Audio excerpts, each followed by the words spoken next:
కృప చొప్పున నన్ను కరుణింపుము, నీ వాత్సల్య బాహుల్యము చొప్పున నా అతిక్రమం తుడిచివేయుము.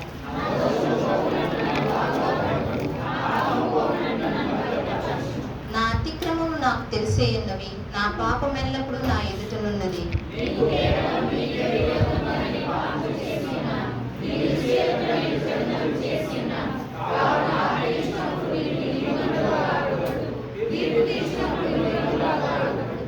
నేను పాపములో పుట్టినవాడును, పాపములోనే నా తల్లి నన్ను గర్భము ధరించెను.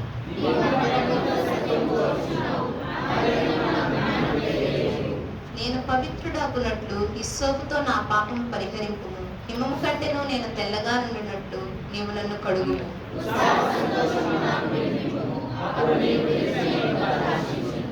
నా పాపములకు విముకుడవు కమ్ము, నా దోషములన్నిటినీ తుడిచివేయుము.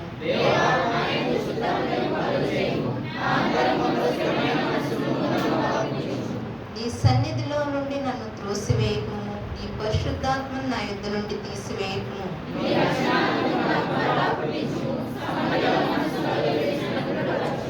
అప్పుడు అతిక్రమములు చేయువారికి నీ త్రోవలను బోధించెదను, పాపులను నీ తట్టు తిరుగుదురు.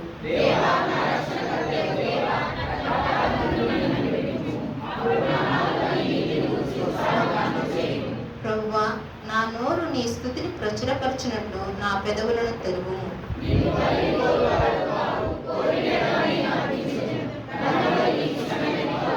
విరిగిన మనసే దేవునికి ఇష్టమైన బలులు, దేవా విరిగి నలిగిన హృదయమును నీవు అలక్ష్యము చేయవు.